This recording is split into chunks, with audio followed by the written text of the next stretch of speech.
ఓసే పద్మావతి, డాక్టర్ గారు ప్రమాదం ఏం లేదని చెప్పారు కదా, వాడిని కాస్త ప్రశాంతంగా ఉండేవండి. అందరూ బయటికి వెళ్ళండి, వాడికి కాస్త గాలి తగులుతుంది.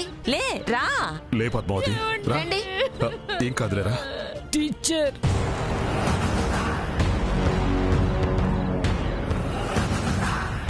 ఒకసారి రండి. టీచర్, ఇప్పుడు అందరూ బయటికి వెళ్ళిపోతారు, మీరు మాత్రం ఇక్కడే ఉండండి. అమ్మా,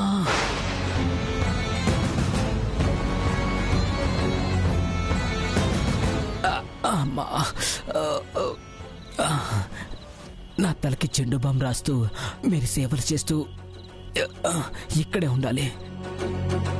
లేదనుకోండి, బయటికి వెళ్తే ఆ వీడియో తీసి అందరికీ చూపిస్తాను. ఆ తర్వాత ఏం జరుగుతుందో మీకు తెలుసు కదా. ఏంట్రా బుల్లబ్బాయ్, ఏంట్రా టీచర్ అమ్మతో ఏదో రహస్యంగా మాట్లాడుతున్నావు?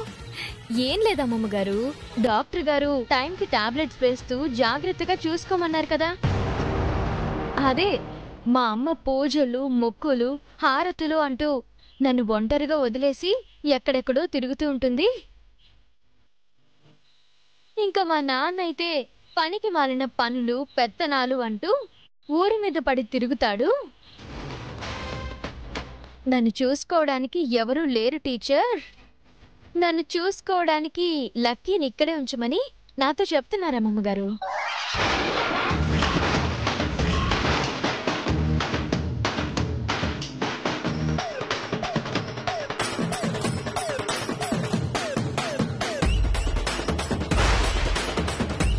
ఓహో, దానికి ఏముందిరా బుల్లబ్బాయ్, అదేదో నాకే చెప్పొచ్చు కదా. అదేం లేదమ్మమ్మ గారు, వాళ్ళు నా స్టూడెంట్స్ కదా, నేను చెప్పిన మాట వింటారు అని నాతో చెప్తున్నారు. ఓసే లక్కీ, అమ్మమ్మ, ఇప్పుడు నీకు అర్థమైందా? అర్థమైందమ్మమ్మ. బావకే ఇబ్బంది కలగకుండా ఇక్కడే ఉండి ఆయనకి కావాల్సిన ఏర్పాట్లన్నీ నేనే చూసుకుంటాను. లక్కీ, ఇక్కడే ఉండి బావను చూసుకుంటూ ఉండు. రండి రండి.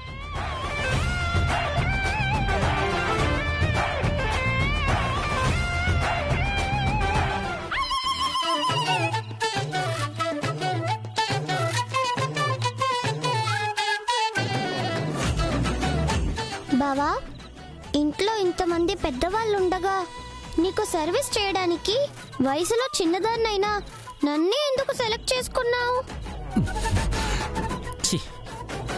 నేను నిన్నెందుకు సెలెక్ట్ చేసుకుంటానే? ఆ టీచర్ అమ్మ బలవంతంగా నాకు అంటకట్టిపోయింది. నువ్వైతే నన్ను చాలా ప్రేమగా, అభిమానంగా చూసుకుంటావని నేను సెలెక్ట్ చేసుకున్నాను లక్కీ. థ్యాంక్స్ బావా. 60 ఏళ్ళు నిండిన అమ్మమ్మున్నా, 40 ఏళ్ళు నిండిన మీ అమ్మున్నా, 20 ఏళ్ళు నిండిన మా అక్కున్నా, ఇంతమందిని కాదని నన్నే నువ్వు సెలెక్ట్ చేసుకున్నావు చూడు. అక్కడే నువ్వు నాకు నచ్చావు బావా. ఇంతకీ నేను మీకు ఏ విధంగా సహాయం చేయగలను చిన్న బావా? ఏమి లేదే, డాక్టర్ గారు కొన్ని టాబ్లెట్లు, టానిక్లు రాశారు కదా. అవును. టైంకి అక్కడున్న ఫ్రూట్స్, బ్రెడ్ తినిపించి వేయాల్సిన మందులేస్తే చాలే. అదే నువ్వు నాకు చేయాల్సిన సేవ. ఓ సంతేనా? ముందేం చేయాలో చెప్పు. ఫస్ట్ ఆ ఫ్రూట్స్ తినాలన్నమాట. ఇవే కదా? అవునే.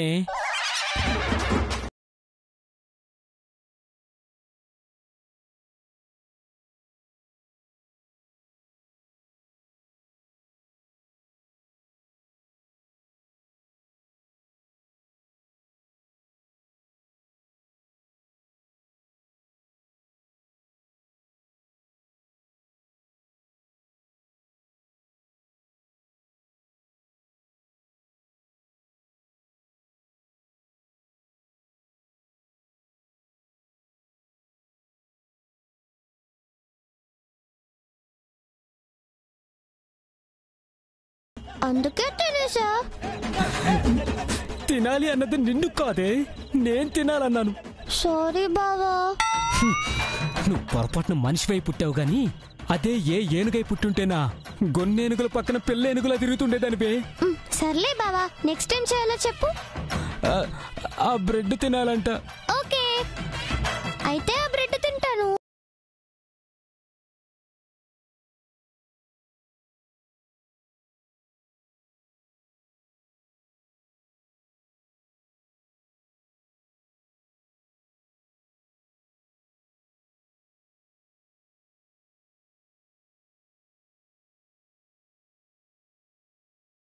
ఫ్రూట్స్ మిగిలిన బ్రెడ్స్ అన్ని నువ్వే తినేసావు. ఇంతకు నేనేం తినాలే? ఇది ఒకటే మిగిలింది బావా, జాగ్రత్తగా తిను.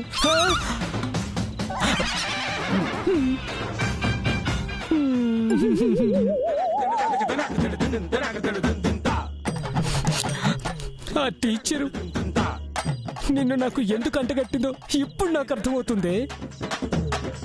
తిన్నచ్చాలు, ఆ మందులు అన్నా వెయ్యి. ఈ టాబ్లెట్ వేయాలి బావా.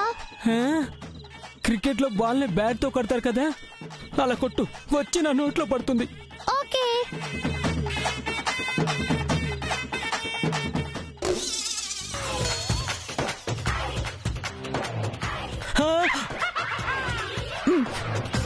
వసే లక్కీ, మాట వరుస కంటే నా బ్రతుకుతో ఏం ఆడుకుంటున్నావే? నువ్వు ఇప్పుడే ఇలా ఉంటే ఇంకో 10 ఏళ్ల తర్వాత ఈ 2 తెలుగు రాష్ట్రాలు ఏమైపోతాయో ఏంటో. ఈ ఆయింట్మెంట్ ని ఎక్కడ రాయాలి బావా? నా మొహానికి రాయివే. ఓకే చిన్న బావా.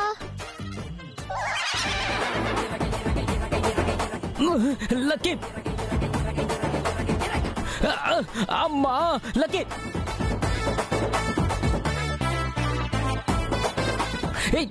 అమ్మా అమ్మా అమ్మో, ఇంతలో ఏదో పొరపాటు జరిగింది. అమ్మా అమ్మా.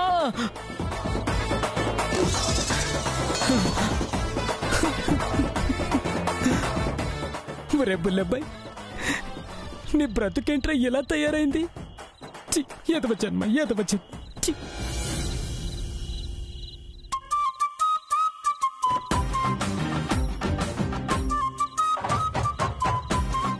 ఏవండి ఏవండి,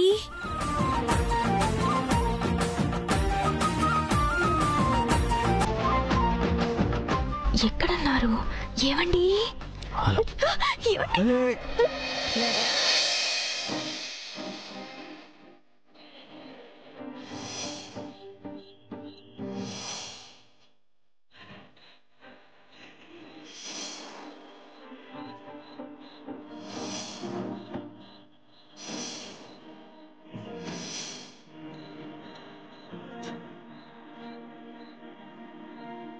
ఏంటి, ఎవరన్నా చూస్తారేమో అని కంగారు పడుతున్నావా? ఎవరు చూడలేదులే. లేదండి, ఆ వెధవ చూశాడు. ఎవరు చూశారు? ఆ బుల్లబ్బాయ్. బుల్లబాయ్ చూడటమేంటి బాను? వాడు తలకి కాళ్ళకి దెబ్బలు తగిలి బెడ్ మీద ఉన్నాడు కదా. అయ్యో, ఇప్పుడు కాదండి. నేనిందాక మీకు జెండు బాంబు పెడుతున్నప్పుడు ఆ వెధవ చూశాడు, వీడియో కూడా తీశాడు. అవునా? అంతేకాదండి, మీకు పెట్టినట్టుగానే వాడి తలకు కూడా జెండు బాంబు పెట్టకపోతే ఆ వీడియో ఇంట్లో అందరికీ చూపిస్తానని బ్లాక్ మెయిల్ కూడా చేస్తున్నాడు. ఉండు, వాడి సంగతి ఇప్పుడే తెలుస్తాను. ఏమండి, ఆగండి. వాడేదో తెంగరోడు, అయినా వాడన్నట్టు నేను చేస్తానా ఏంటి?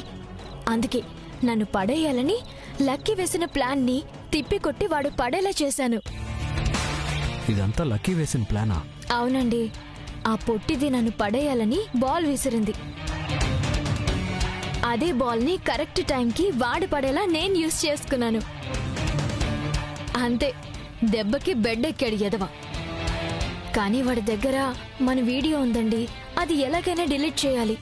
నువ్వు ఇక్కడే ఉండు, 2 నిమిషాల్లో వెళ్ళి వాడి చేతే వీడియో డిలీట్ చేస్తాను. అయ్యో ఏమండి, వాడితో మీకేంటండి? వాడు ఆటలో అట్టుపండ్లా అంటాడు. వాడి సంగతి నేను చూసుకుంటాను కదా. ఏమండి, మీరు నా పక్కనుండగా నాకేమవుతుందండి? మీ మనసే నాకెప్పుడూ రక్షణగా ఉంటుంది. వాడి సంగతి నాకు వదిలేయండి. వాడి చేత ఆ వీడియో నేను డిలీట్ చేయిస్తానుగా. ఏమండి, మీకు తలనొప్పి తగ్గిందా? తగ్గింది బాను. ఓకే అండి, మీరు రెస్ట్ తీసుకోండి. జాగ్రత్త.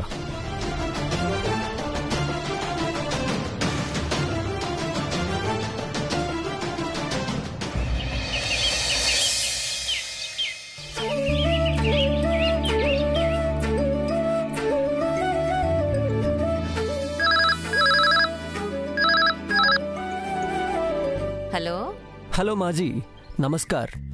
मैं मुंबई से गोकुल बात कर रहा हूँ. వీడెవడో హిందీలో మాట్లాడుతున్నాడే, అర్థం కావడం లేదు. ఆ తెలుగులో చెప్పు నాయనా. आपको हिंदी नहीं आता क्या? హిందీ కాదు, తెలుగు. తెలుగులో చెప్పు. నాది కొంచెం కొంచెం తెలుగు వస్తది. ముంబై నుండి మాట్లాడుతున్నాయి. రఘురామ్ ఫ్రెండ్ ఉన్నాయి. అమ్మయ్యా, కొద్దిగానన్నా అర్థమైంది. రఘురాం స్నేహితుడయ్యి ఉంటాడు. ముంబై నుంచి మాట్లాడుతున్నానని అంటున్నాడుగా. నాన్న రఘురాం, రఘురాం. ఏంటమ్మా? ఎవరో నీ స్నేహితుడు అనుకుంటా నాన్న. ముంబై నుంచి ఫోన్ చేశాడు. ముంబై నుండా? అంటే రఘు ఫ్రెండే ఉంటాడు. ఇప్పుడు నేను మాట్లాడితే నాకు కొంతేమని గుర్తుపడతాడా? రా నాన్న, ఆ అబ్బాయి తెలుగులో మాట్లాడడానికి అష్ట కష్టాలు పడుతున్నాడు. వచ్చి మాట్లాడు. అలాగే.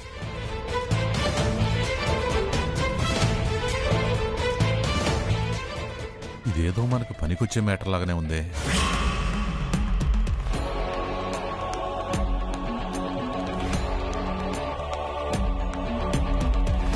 हेलो हेलो रघुराम, कैसा है? मैं मुंबई से गोकुल बात कर रहा हूँ. हाँ गोकुल, मैं अच्छा हूँ. तुम कैसे हो? వీళ్ళిద్దరూ హిందీలో మాట్లాడుకుంటుంటే ఒక్క ముక్క కూడా అర్థమై చావటం లేదే. రఘురామ్, నాది కూడా కొంచెం కొంచెం తెలుగు నేర్చుకుంది.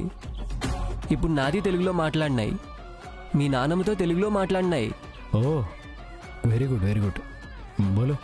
నేను రేపు మీ ఊరొస్తున్నాయి, రేపు నిన్ను కలవబోతున్నాయి. ఇప్పుడు వీడు వస్తే నేను రఘురామ్ కాదని తెలిసిపోతుంది కదా. అసలు ఎందుకు వస్తున్నాడు వీడు? గోకుల్ కిస్లియే ఆ రహే హై? నీకు 1 month శాలరీ ఇచ్చింది, అది కూడా చెక్ నేను తెస్తున్నాను. మనము రేపు కలుద్దాం. Okay Raghuram, bye. Okay Gokul, bye.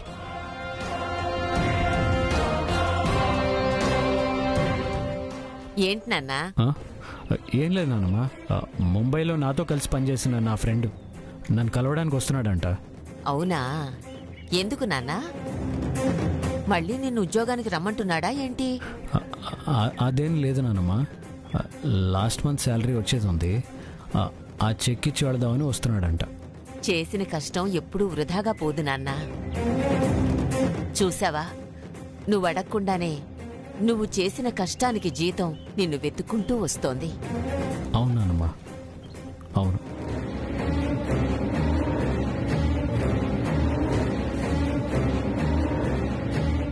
వాడెవడో ముంబై నుంచి వస్తుంటే మా రఘురాం గారు ఎందుకు అంత టెన్షన్ పడుతున్నాడు? ఇదేంటో తెలుసుకోవాలి. నాన్నా, ఏంట్రా? నాన్నమ్మ ఒంటరిగా ఉంది, వెళ్ళి అడుగు నాన్న. ఇస్తుందంటావా? ఇప్పుడు నువ్వు నాన్నమ్మ కాళ్ళ వెళ్ళపడి 10 లక్షలు కానీ తీసుకోలేదనుకో, సాయంత్రం మనం ఇవ్వాల్సిన అప్పులోళ్ళు మన ఇంటి మీదకి వస్తారు. నేను ఒక్కడనే వెళ్ళి అడగాలంటే కొంచెం ఇబ్బందిగా ఉందిరా, నువ్వు కూడా రారా? సర్లే, నీ కడుపున పుట్టినందుకు ఇలాంటివన్నీ చేయడం తప్పుతుందా? ఏం లేదు నాన్న, పద పద.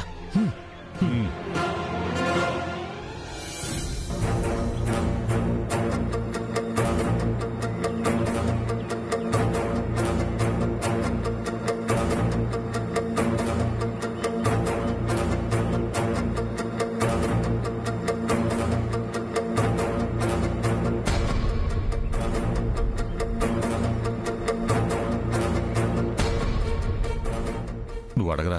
లేదు, నువ్వే అడుగు. నువ్వే అడగరా? నువ్వే అడుగు. నువ్వే అడగరా? నువ్వు అడుగు. ఏంట్రా, చల్లకొచ్చి ముంత దాచినట్టు ఏదో మాట్లాడాలనొచ్చి మీలో మీరే మాట్లాడుకుంటున్నారేంటి? ఏం లేదు పెద్దమ్మా, ఒక 10 లక్షలు కావాలి. ఏంట్రా, ఏదో 10,000 కావాలన్నంత అవలీలుగా 10 లక్షలు అడుగుతున్నావు? ఇప్పుడు ఎందుకురా నీకంత డబ్బు? ఏం లేదు పెద్దమ్మా, వేరే వాళ్ళు కొంచెం కష్టంలో ఉంటే మన రైస్ మిల్లు వేరే దగ్గర 10 లక్షలు వడ్డీకి ఇప్పించాను. ఇప్పుడేమో వాళ్ళు ఊరొదిలేసి వెళ్ళిపోయారు. ఇప్పుడు ఆ రైస్ మిల్లు వేరే ఏమో నన్ను కట్టమని అడుగుతున్నాడు. ఇలాంటి వాటిల్లో దూరద్దని నీకెన్నిసార్లు చెప్పానురా? ఎప్పుడు వేరే వాళ్ళ విషయంలో తలదూర్చడం, అది నీ మెడకు చుట్టుకోవడం, ఎప్పుడు ఇదేనా? ఇప్పుడు నీకు కావలసిన వసతులన్నీ ఇంట్లో ఉన్నాయి. నీకు కావలసిన బట్టలు, తిండి అన్నీ నేనేగా చూసుకుంటున్నాను. నీకే ఇబ్బంది లేకుండా ఇంట్లో ఉండండిరా అంటే లేని సమస్యలన్నీ మెడకు చుట్టుకుని తిరుగుతున్నారు. ఇదేమైనా మొదటిసారా? నువ్వు చెప్పిన ప్రతిసారి నేను డబ్బులు ఇచ్చాను, ఇవ్వడం కూడా నాకు అలవాటయింది. అప్పులు చేయడం నీకు అలవాటయింది. నానమ్మ, అది నాన్న చేసిన అప్పు కాదు కదా, వేరే వాళ్ళకి అప్పిప్పించాడు అంతే. నాన్న మధ్యవర్తి మాత్రమే. మన వల్ల కానప్పుడు మధ్యలో దూరడం దేనికిరా? ఈ ఒక్కసారికి సర్దు పెద్దమ్మా. లేదురా వెంకటరత్నం, నువ్వేమనుకున్నా సరే నేనిస్తూనే ఉన్నాను కదా అని నువ్విలా వేరే వాళ్ల విషయంలో కలగజేసుకుంటూనే ఉన్నావు. ఇది నీకు బాగా అలవాటైపోయింది. మీరు కష్టపడడం లేదు కాబట్టి మీకు డబ్బు విలువ తెలియకుండా పోతోంది. ఇంకోసారి నన్ను ఇలాంటి వాటికి డబ్బులు అడక్కండి.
చేస్తానే. రోజు నా సీసాలో మందు తగ్గిపోతుంటే ఎవరు తాగుతున్నారనుకున్నాను. నువ్వు తాగుతున్నావా? చిచి, మరీ 4 పెగ్గులు తాగుతున్నా బాధ మర్చిపోలేకపోతున్నాను అన్నవే. అంటే అలా నా ఫ్రెండ్ చెప్పాడు నాన్న, అది నిజం కాదా?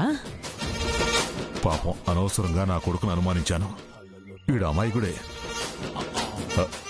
రే, నువ్వు మాత్రం మందు తాగుద్రా, అర్థమైందా? చిచ్చి, నీ ముందు నేను ఎలా తాగుతాను? అంటే ఇప్పుడు నా ఉద్దేశం, మనం ఇప్పుడు ఆలోచించాల్సింది నేను ముందు తాగలా వద్దని కాదు నాన్న, అప్పుల వాళ్ళకి మనం ఏం సమాధానం చెప్పాలా అని. కరెక్ట్ గా చెప్పావురా.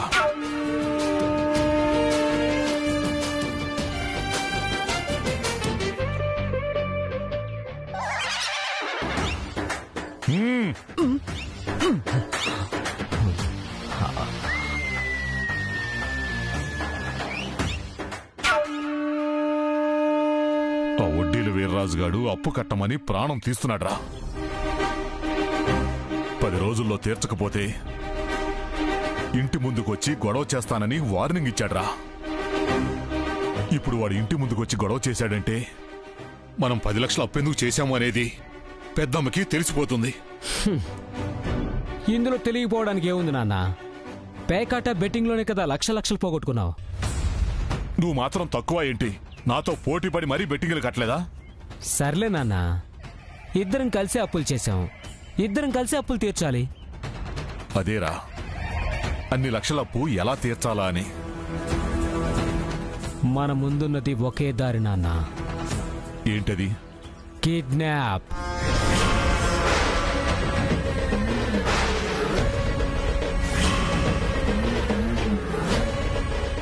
ఎవరిని చేద్దాం? ఇంకెవరు, ఆ లక్కీని కిడ్నాప్ చేద్దాం. ఆ లక్కీని కిడ్నాప్ చేస్తే మనకేమొస్తుందిరా? ఆ ముసల్దానికి లక్కీ అంటే పంచప్రాణాలు తెలుసుగా? అవును.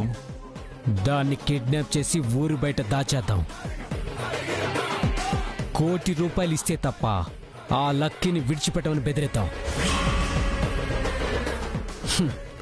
అప్పుడు ఆ ముసలిది చచ్చినట్టు ₹1 కోటి ఇస్తుంది. ఆ డబ్బుతో అప్పులు తీర్చుకుందాం. నీ మొహం. ఒకప్పుడు రఘురామ్ గడ్ లేడు కాబట్టి ఆ ముసల్ది మనకు భయపడింది. కానీ ఇప్పుడు ఆ రఘురామ్ గడ్ వచ్చాడు కదా, అది భయపడకపోగా పోలీస్ కేసు పెట్టి మనిద్దరిని లోపలేయిస్తే ఊరుకుంటామా ఏంటి? ఆ ముసలిది గనక వెళ్లి పోలీస్ కేసు పెట్టిందో ఆ పిల్ల రాక్షసుని లేపేద్దాం. నువ్వు చెప్పింది కరెక్టేరా. కిడ్నాప్ చేసిన ఆ ముసల్ది భయపడలేదు అంటే ఆ లక్కీ మీద దానికి ప్రేమ లేనట్టే. ప్రేమ లేనప్పుడు అది బ్రతికుంటే మనకేంటి, చస్తే మనకేంటి. కరెక్ట్ గా చెప్పావు నాన్న. సూపర్ రా, సూపర్ గా చెప్పావు. బ్రహ్మాండమైన ఐడియా ఇచ్చావు. ఈ ఆనందమైన సమయంలో ఇంకో పెగ్గేయాలనిపిస్తుంది. ఓ పెగ్గేసాయి. థ్యాంక్ యూ నాన్న.